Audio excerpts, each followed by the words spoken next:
Bonjour et bienvenue dans le journal de l'emploi. Depuis 1987, la loi impose que 6% des salariés d'une entreprise soient des salariés en situation de handicap.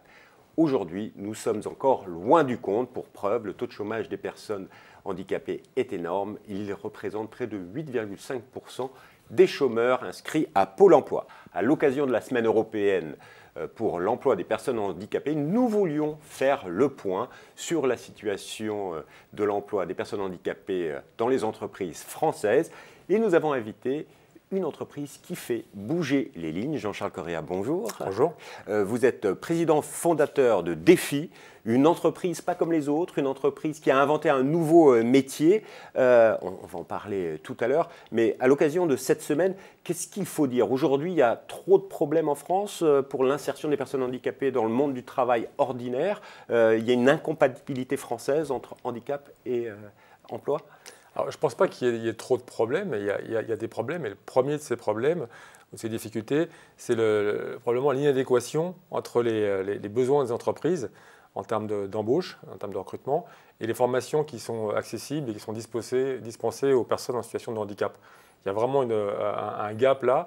Et en gros, aujourd'hui, si on forme uniquement des personnes en situation de handicap au métier de l'horticulture ou de l'imprimerie, ça ne correspond pas forcément aux besoins des entreprises. Donc pour vous, c'est vraiment la formation l'essentiel. Il n'y a pas encore un petit peu de discrimination à l'embauche à un moment donné dans certaines entreprises? Alors, il y a forcément des discriminations, il y en a dans tous les secteurs qu'on peut imaginer. Mais néanmoins, moi, je pense vraiment que le principal frein, notamment dans les entreprises les plus grandes qui ont une volonté de recruter, le principal frein, c'est le vivier de compétences qui aujourd'hui n'est pas assez large.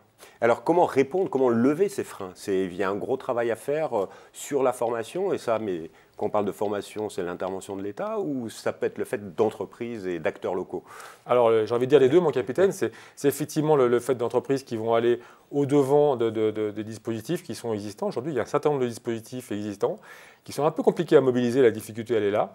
Donc les organismes comme l'AGFIP pour le secteur privé ou le FIPHFP pour le secteur public sont en capacité, avec Pôle emploi, de financer des formations qui peuvent être fléchées en direction de personnes en situation de handicap. Aujourd'hui, ces dispositifs, il faut arriver à les mobiliser et la difficulté, elle est souvent là en réalité. Et la difficulté aussi, c'est pour les personnes handicapées d'accéder à des formations. D'ailleurs, vous proposez une solution dans votre entreprise Défi qui permet aux personnes handicapées de se former. Racontez-nous. Alors nous, ça a été la pierre angulaire de la création de Défi. On est parti de ce constat que les personnes qu'on connaissait qui étaient sourdes et qui n'avaient pas de travail, c'est souvent parce qu'ils n'avaient pas de métier. Donc on a résolu de mettre en place une formation en collaboration avec la GFIP d'une part, Pôle emploi, et puis l'AFPA, qui est un opérateur de formation important en France. Et avec ces trois acteurs réunis, on a pu mettre en place une formation de vidéoconseiller, donc c'est une formation de téléconseiller en fait, qu'on a adaptée pour des personnes sourdes en langue des signes. Voilà. Et donc, ça permet à des personnes handicapées de se former à certains métiers? Oui, complètement. Concrètement, comment ça se passe? L'idée, ça a été de prendre une formation qui était au catalogue de l'AFPA, donc en l'occurrence des téléconseillers. C'est un métier qui est en tension, il y a beaucoup de recrutement. De s'assurer que cette formation pouvait être dispensée en langue des signes, qui était la langue des bénéficiaires, des stagiaires, avec un interprète qui traduisait les propos du formateur. On a pu valider l'ingénierie de tout ça et faire en sorte que ces formations soient validées par l'État. Ça permet d'obtenir un titre d'État. Ce n'est pas une formation avec un simple certificat de présence, c'est vraiment un titre d'État, niveau 4, équivalent Bac Pro. Et donc on a recruté ensuite, on a fait connaître ces formations auprès des associations de personnes sourdes. Les gens ont candidaté. Ils ont été sélectionnés par l'AFPA et ensuite les financements existaient.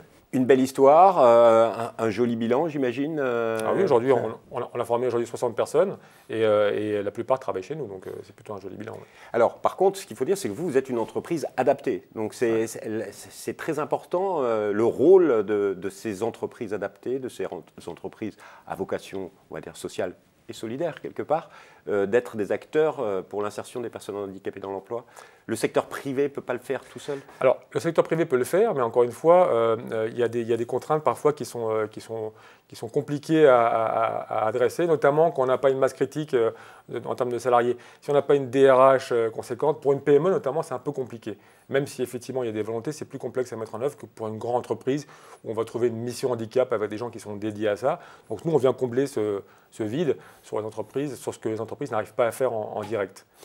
Quelles seraient les solutions pour justement les petites entreprises, les PME, TPE, pour les aider à passer le cap et embaucher des personnes en situation de handicap? Déjà, faire savoir effectivement que le handicap, ça ne va pas faire peur. Les gens, quand ils pensent au handicap, ils pensent surtout au fauteuil roulant ou des choses un peu complexes qui, d'après eux, ne vont pas pouvoir s'intégrer dans leur environnement professionnel. Or, aujourd'hui, voilà, on peut être diabétique et être un travailleur handicapé reconnu.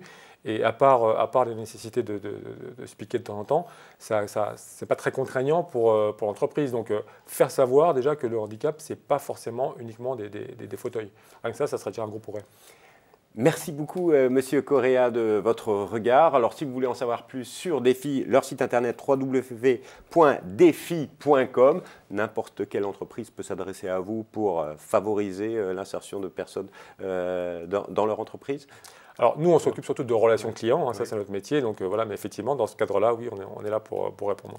Donc voilà, si vous travaillez dans la relation client, Defi peut être une bonne adresse pour vous. Et puis, si vous voulez en savoir plus sur la semaine pour l'emploi des personnes handicapées, le site internet www.semaine-emploi-handicap.com. À bientôt.